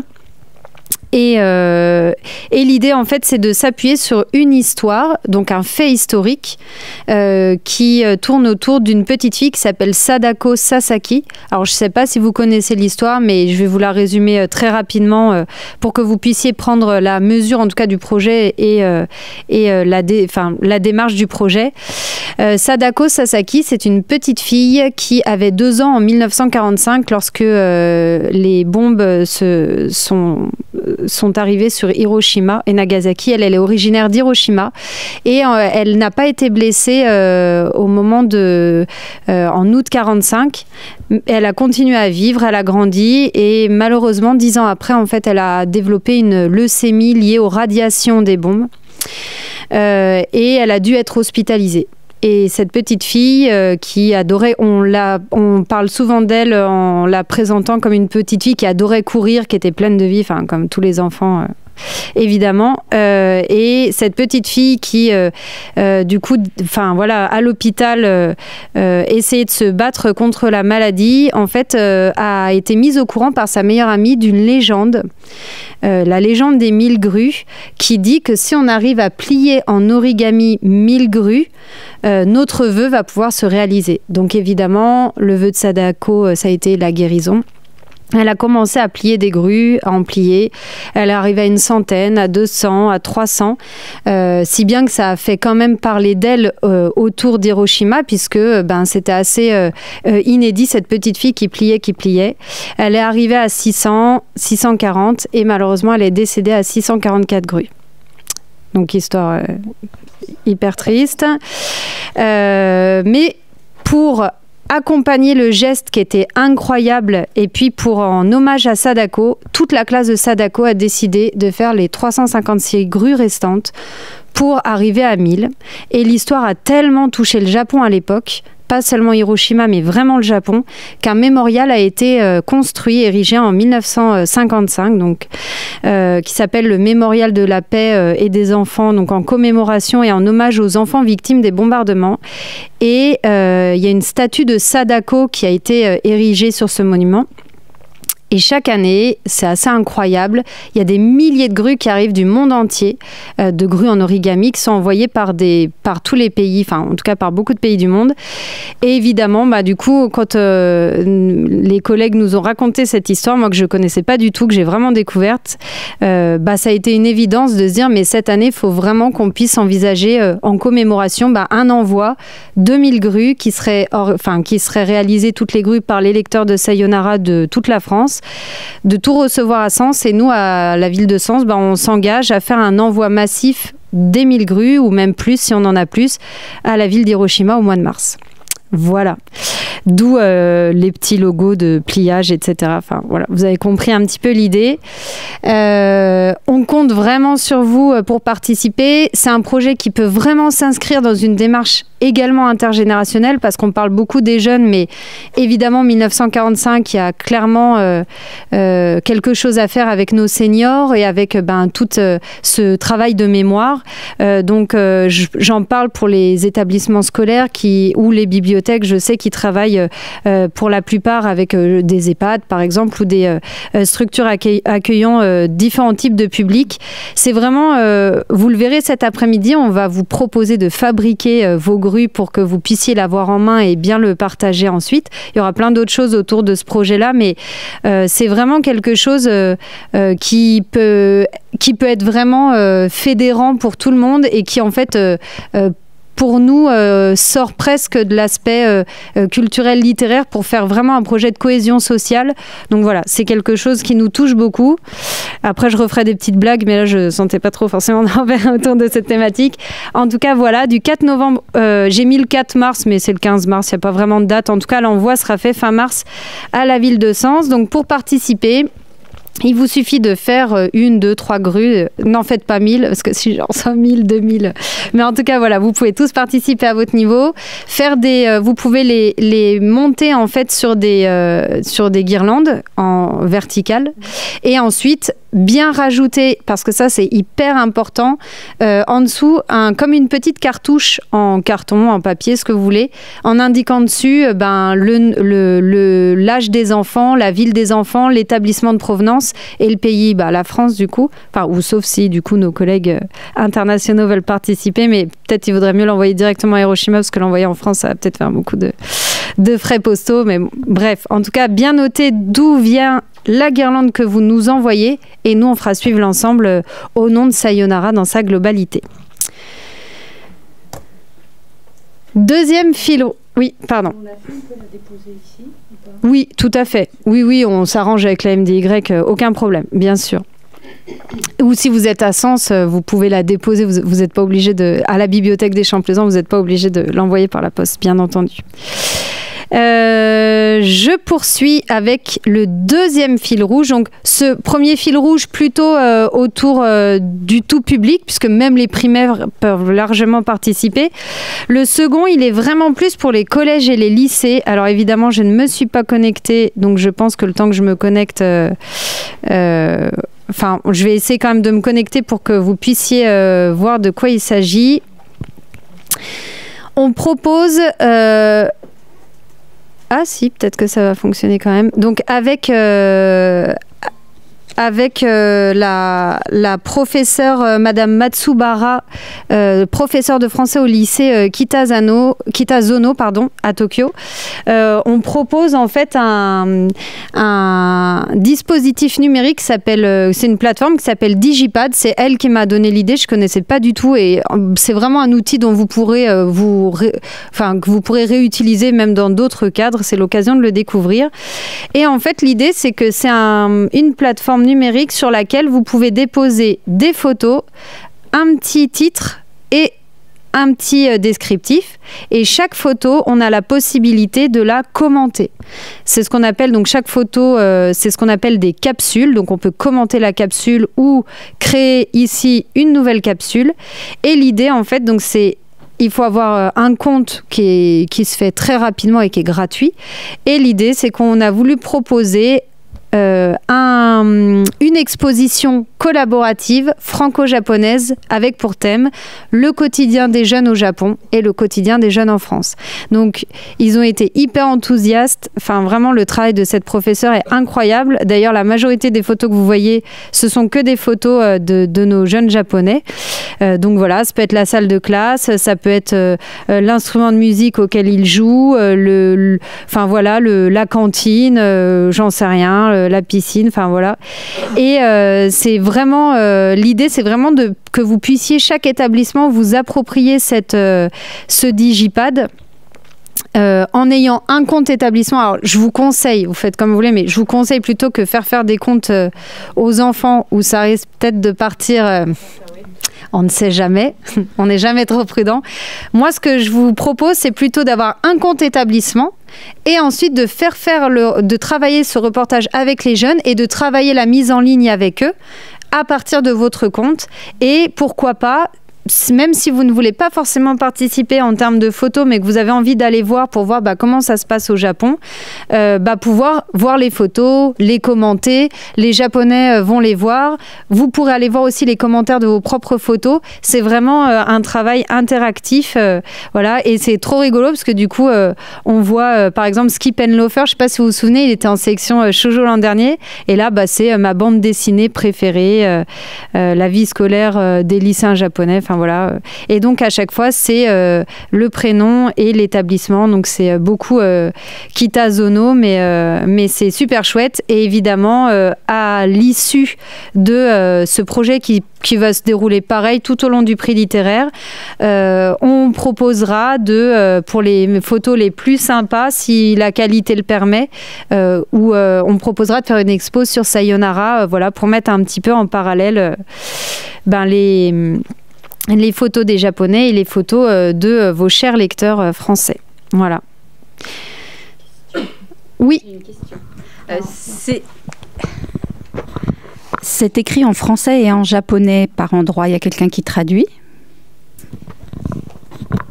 Alors, non. En tout cas, j'ai pas la réponse, mais je présume que comme c'est une prof de français, elle a dû faire travailler ses élèves en français pour travailler. Si quand c'est écrit en japonais, je sais qu'il faut pas le faire, mais je l'ai fait quand même pour aller vite. J'ai copié-collé dans Google Trad et je vois à peu près le contenu. Donc il y a cette possibilité-là pour que vous puissiez avoir une traduction directe de ce qui a été dit. Si vous avez des élèves qui parlent japonais, vous pouvez leur proposer de le faire aussi en japonais. Moi, personnellement, je n'y arriverai pas, mais en tout cas, voilà, ça vous permet d'avoir ce deuxième fil rouge. Donc, pour avoir accès à ce pad-là, en tout cas à ce Digipad, vous allez dans votre espace pro et en descendant, donc vous avez la sélection dont on a parlé, les supports pédagogiques dont je vais parler juste après, le kit communication, c'est tout ce qui est autocollant, etc. Si vous voulez imprimer les petits logos, mettre sur le livre, donc voilà, vous retrouvez tous les éléments à l'intérieur.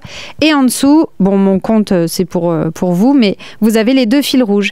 Et en allant, donc sur le fil rouge, le premier, vous allez avoir tous les éléments explicatifs, et sur le deuxième, vous allez avoir la possibilité de vous inscrire sur Digipad. Voilà, une inscription pour l'établissement. Et là, vous avez directement le lien vers le pad. Ce qui fait que techniquement,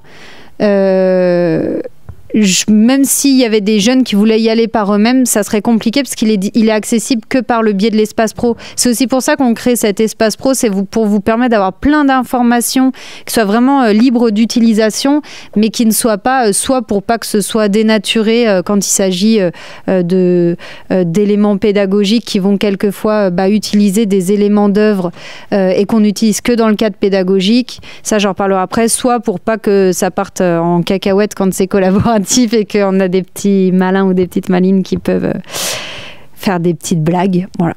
Donc, vous le retrouvez ici. Et là, vous avez les 6 éléments qu'on retrouve en bloc. C'est la même chose. Ça revient au même élément.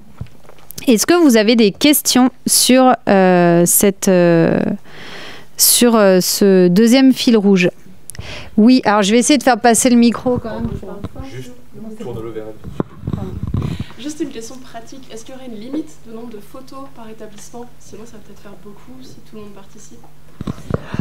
Moi, je pense pas. J'ai pas envie de limiter parce que je sais pas si tout le monde aura la possibilité de participer. Que là, il y a vraiment une belle participation des Japonais et je pense qu'ils n'attendent plus que nous. Donc, il va falloir pouvoir enrichir un petit peu cet espace-là. Clairement, non. S'il y en a trop, en fait, ça fera un espace complet et puis ça permettra aussi aux autres Français d'aller voir ce qui se passe. Donc, non, vous restreignez pas. Après, si vous, à titre individuel, vous voulez vous mettre une limite, ça, c'est vraiment vous qui évaluez comme vous le souhaitez. Est-ce que c'est bon pour tout le monde, pour ces deux points-là? Si c'est bon, je vais proposer à Fabienne Boyer de venir me rejoindre pour parler des autres animations. Bonjour, alors je m'appelle Fabienne Boyer, je suis bibliothécaire à la Bibliothèque des Champs Plaisants, je suis la collègue de Chloé. Et depuis quelques années, je m'occupe donc du concours de dessin. Donc le concours de dessin, ça permet en fait aux jeunes de 9 à 21 ans de participer, qui participent à l'une des catégories du prix littéraire, à illustrer l'affiche du prix littéraire de l'année suivante. Donc il y a des petites règles à respecter. Donc il faut respecter des éléments obligatoires de la charte graphique, c'est-à-dire un soleil en fond. Il faut avoir aussi un banc. 2 ou 3 personnages qui se trouvent sur le banc ou à côté. Et par contre, il faut bien que les personnages soient issus d'une création propre, quoi. Il ne faut pas que ce soit inspiré. Enfin, ça peut être un petit peu inspiré, mais il faut faire attention de pas copier. Donc voilà. Chose importante, il faut que le dessin soit fait sur une feuille A3 en format portrait, très important, donc vertical. Peu importe la technique, ça peut être crayon de couleur, feutre, encre, vraiment, ou numérique. Attention avec le crayon de couleur, il faut vraiment que ce soit assez fort parce que souvent on me l'envoie par format PDF et du coup ça rend pas vraiment bien. Donc voilà. Vous pouvez me les envoyer par format postal, donc à concours d'écriture Sayonara, prix littéraire manga Sayonara, à la Bibliothèque des Champs Plaisants, au 7 rue du Maréchal de Lattre de Tassigny à Sens. De toute façon, il y a toutes les informations sur la page Sayonara. Ou vous pourrez aussi me l'envoyer à l'adresse, au mail suivant, c'est concoursayonara@mairie-sens.fr. Ouais. Donc il est là dans animation, ça c'est disponible à tout le monde.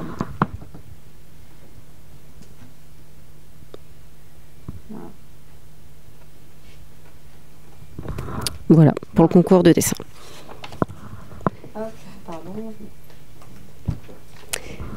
Ensuite, on a aussi la possibilité de vous prêter un escape game qui s'appelle Dans l'atelier du mangaka. C'est un escape game vraiment clé en main qui a été faite par l'association sénonaise l'Odyssée de l'imaginaire. En fait, vous entrez dans l'atelier d'un mangaka et vous découvrez un lieu qui est complètement sans dessus-dessous. Donc, il va falloir enquêter pendant 1 heure pour savoir ce qui s'est passé. Donc il y aura plein d'éléments qui seront mis à disposition du groupe et il va falloir retrouver qui est le coupable et régler la situation avant l'arrivée du mangaka. Donc c'est un escape game qui est inspiré par le manga L'Atelier des sorciers qui a été gagnant dans la sélection Kodomo de la 7e édition de Sayonara. Donc c'est un escape game qui peut s'emprunter entre 2 et 3 semaines. Donc là, pour pouvoir la réserver, vous me contactez donc soit à la bibliothèque des Champs-Plaisants, donc je pense qu'il y a aussi le numéro de téléphone, ou par mail à f.boyer@mairie-sens.fr. Donc on dispose de 2 kits en fait d'escape game, donc ce qui permet de tourner.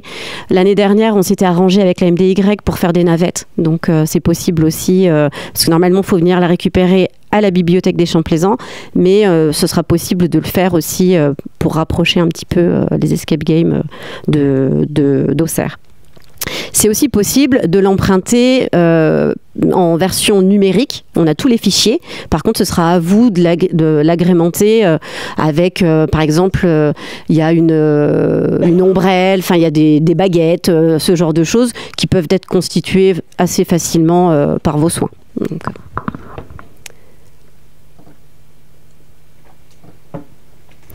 alors, il y a aussi une malle de jeux de société qui peuvent être prêtés par la bibliothèque des Champs-Plaisants.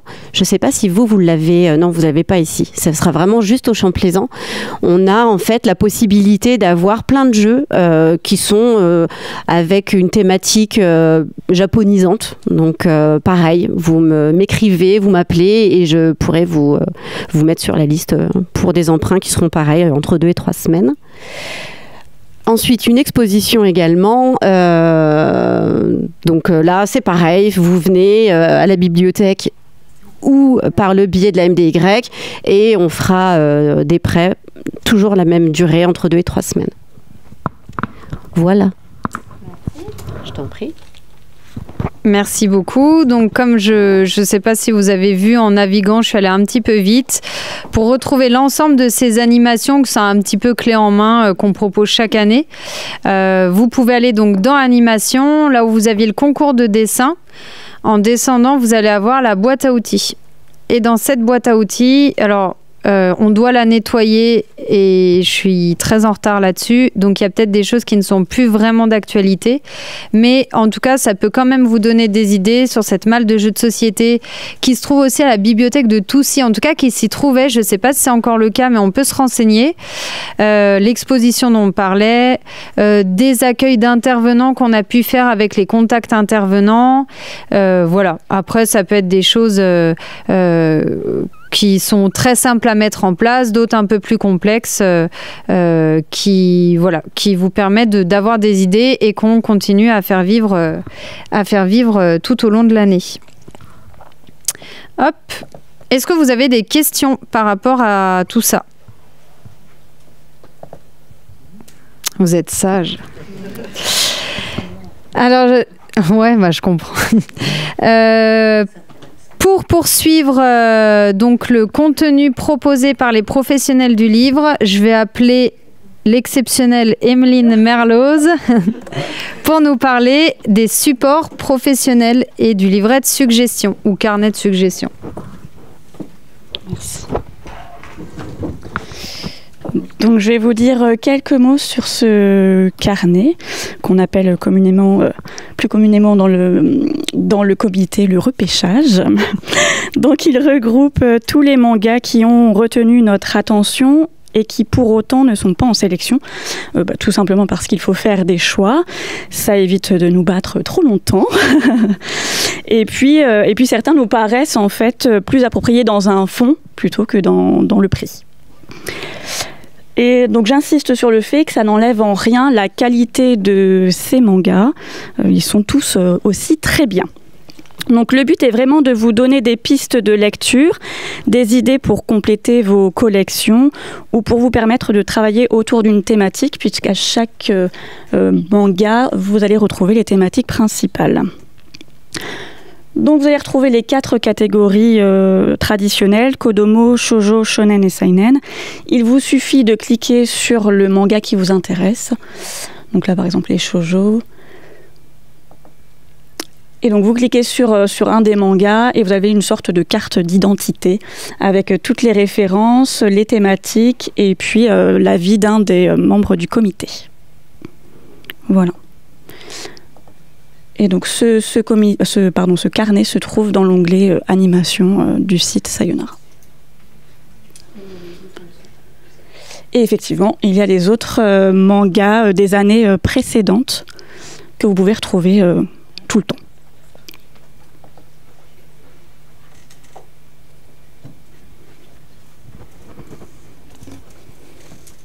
Merci. Donc voilà, tout ce qui va être en bibliographie, on ne va pas le traiter de manière très institutionnelle, c'est vraiment sous ce format-là, mais ça vous permet d'avoir des idées d'acquisition aussi pour compléter vos fonds quand quelquefois vous avez besoin.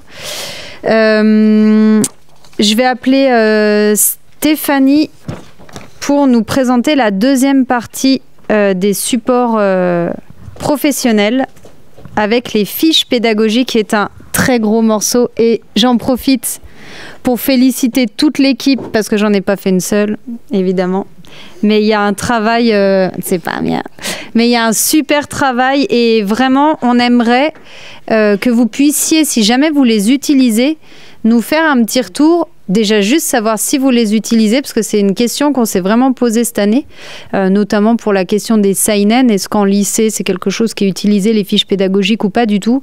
Donc, n'hésitez pas, si vous les utilisez, voilà, à nous faire un petit retour. Ça nous permet de savoir, en fait, d'une année sur l'autre, ce sur quoi on doit poursuivre nos efforts, ou alors vraiment abandonner une partie pour se consacrer sur autre chose. Voilà. Donc c'est la 3e année que nous proposons ça, des fiches pédagogiques. Donc ça vous permet de proposer des activités clés en main sur les mangas de la sélection, enfin des sélections. Et l'idée derrière, c'est d'amener les élèves à aller un peu plus loin dans leur lecture et aussi dans leur compréhension du manga en général. Donc la nouveauté cette année, c'est que nous avons fait une fiche pédagogique par manga, en tout cas dans les sélections Kodomo, Shoujo et Shonen. Donc elles se présentent toutes sur le même schéma. Vous avez donc une partie, la partie document élève où l'élève est amené à compléter la fiche, et ensuite donc cette même version mais en version corrigée pour vous aider à soit aider l'élève, soit corriger ce qui a été proposé. Donc on est parti pour les créer sur 3 axes. D'abord on a travaillé sur l'axe plutôt contenu. Donc vous trouvez des activités sur l'histoire en elle-même du manga, donc sur ce qui se passe. Donc par exemple vous pouvez trouver des QCM sur certains mangas en Kodomo et en Shoujo, donc qui permettent de savoir ce que les élèves ont retenu de l'histoire et ce qu'ils ont compris. Et on a aussi travaillé sur les thématiques qui sont abordées dans les mangas. Donc les fiches pédagogiques, elles permettent d'amener les élèves à s'interroger sur des thèmes qui auraient pu passer inaperçus par une simple lecture. Donc par exemple dans le Lucas, vétérinaire draconique. Donc ça va venir, Donc dans Lucas, vétérinaire draconique, donc il y a 2 thèmes, on vous l'a dit tout à l'heure dans la présentation, il y a des thèmes assez matures qui sont abordés dans ce manga. Donc il y a le thème de l'euthanasie et le thème des conséquences de la guerre. Et donc il y a, vers la fin, plus loin, là voilà, donc il y a, non après encore... Donc là, on a fait un petit arrêt sur image sur les vignettes qui abordent ces sujets-là, et on demande aux élèves de s'y attarder et de réfléchir à ces thématiques qui méritent de s'y attarder. Donc on a aussi travaillé sur l'idée que l'histoire dans les mangas, abordée dans les mangas, ils ne sont pas coupés complètement du réel, et que grâce aux mangas, ils peuvent aussi apprendre des choses dans les mangas. Donc dans Qui suis-je pour t'aimer ? Donc, on va découvrir que ce manga aborde des éléments de la vie quotidienne, notamment des lycéens japonais. Et donc, il y a une activité qui propose de leur faire réfléchir à des objets ou à des situations de leur vie quotidienne. Je pense que c'est après. Non, c'est avant.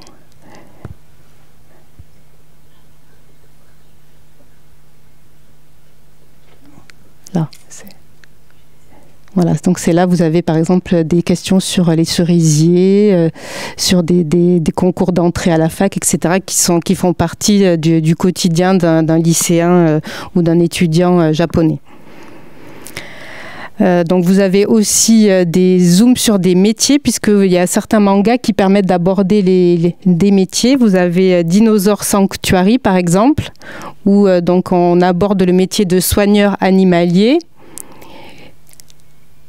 Et donc, avec les quelques vignettes qui abordent les métiers, on demande aux élèves de créer une fiche métier pour découvrir que dans le manga, donc on ne dit pas des bêtises sur ce métier-là. Donc, il y a des choses qui sont très axées dans la réalité. Et on leur propose aussi de compléter ça avec une petite recherche dans le site de l'ONICEP.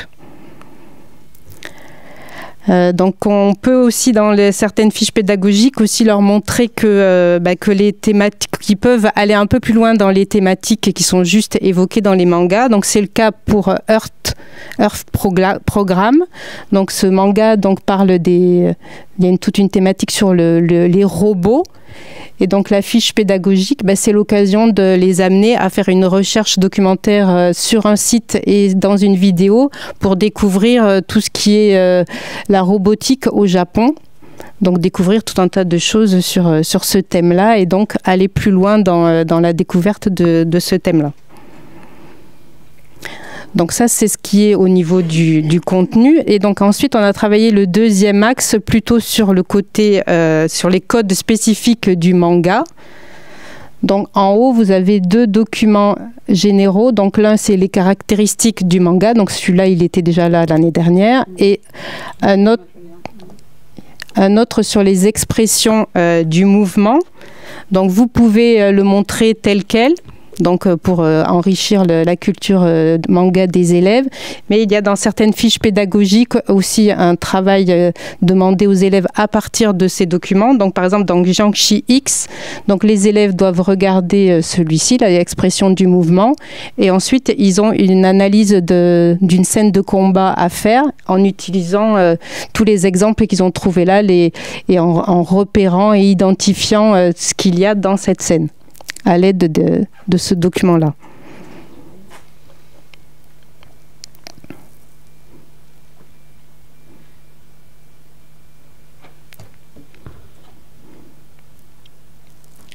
Donc ça, c'est après. Voilà, donc là, vous avez la scène de combat et donc les élèves doivent compléter en notant à chaque élément quel est l'élément qui est présenté dans le manga. Et donc tous ces éléments-là sont à trouver dans le document expression du mouvement. Donc la plupart des fiches comportent une partie sur les codes du manga, donc vous pouvez trouver des choses assez variées, vous pouvez trouver les éléments... Ah, ça plante. Il y avait un document interactif sur fond le vent et... qui passe plus. Donc vous pouvez trouver des activités sur par exemple des différentes émotions du visage, donc les émotions à identifier, vous pouvez trouver des analyses de planches, etc. Donc plein de choses assez diverses. Et également, toujours dans les codes spécifiques, il y a des mangas qui permettent aussi d'aborder un genre précis. Donc, par exemple, dans Les Héritiers d'Agion, donc qui est de genre fantasy médiévale, donc il y a une activité pour leur faire découvrir et reconnaître les éléments médiévaux qui sont présents dans le manga. Donc, vous avez les définitions, ils doivent trouver ce que c'est comme élément qui appartient au Moyen-Âge et ensuite identifier quelle vignette correspond à cet élément-là. Et donc le dernier axe qui est le troisième, on est sur l'ouverture sur d'autres œuvres. Donc, on leur propose différentes œuvres de fiction en plus de celles qu'ils ont à lire, pour faire des liens et aussi enrichir leur culture générale. Donc, dans certaines fiches, il y a des focus sur des fictions avec des petites activités. Et en bas, vous avez donc ce qu'on avait commencé à faire déjà l'année dernière, les Itoko Sayo. Donc, pour chaque catégorie, vous avez des suggestions, une ou plusieurs suggestions de mangas qui étaient présents dans les sélections précédentes de Sayonara. Donc ça leur permet ça vous permet peut-être de faire sortir ces mangas-là qui peut-être prennent la poussière sur les étagères. Et pour eux, souvent des élèves aiment bien lire des livres. Quand ils ont aimé un manga, ils aiment bien en lire d'autres qui y ressemblent. Donc ça permet d'avoir ça. Et là, il y a quelques incontournables en plus qui ne sont pas des sélections de Sayonara des années précédentes, puisque donc il y a quelques animés, comme par exemple pour le manga Sur la colline où poussent les fleurs. Donc on a mis l'animé Le tombeau des Lucioles, qui est un incontournable quand on veut parler de la Deuxième Guerre mondiale. Voilà. Est-ce que vous avez des... Oui. Ça veut dire cousin. Donc c'est les livres cousins. Donc encore un nouveau mot japonais. Hein. Vous allez sortir bilingue de la réunion.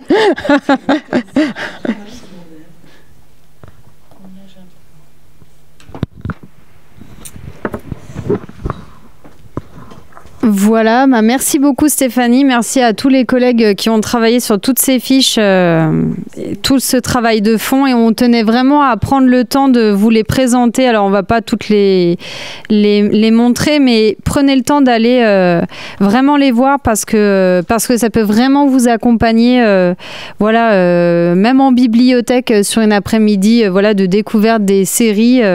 Je trouve que c'est vraiment un fonds qui nécessite et qui mériterait d'être plus connu, et nous on aimerait vraiment avoir un retour du coup de ce que vous avez pu en penser.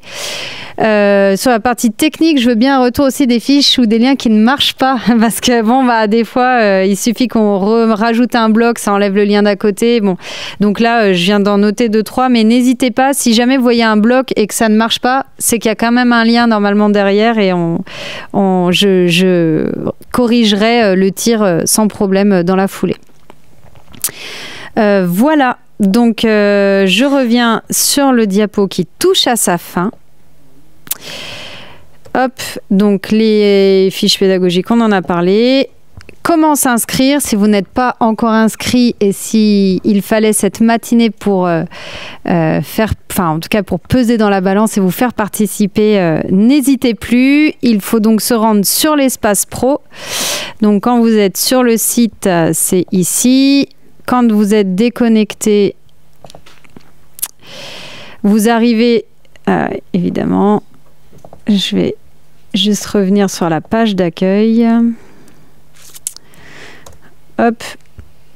Donc, vous pouvez aller dans cet espace pro. Là, normalement, si j'ai bien fait mon travail, si vous cliquez, ça ne marche pas. Voilà, parce qu'il faut que vous soyez connecté. Parce qu'évidemment, on l'a dit, mais on le redit, tous les documents qui sont utilisés dans le cadre des supports pédagogiques, notamment les documents iconographiques, sont vraiment à utiliser uniquement dans le cadre scolaire ou d'animation, et à surtout pas diffuser sur Internet, puisqu'en fait, ça correspond à des droits d'auteur et qu'on n'a pas du tout le droit de le faire. C'est pour ça qu'on laisse uniquement ces documents dans cet espace-là.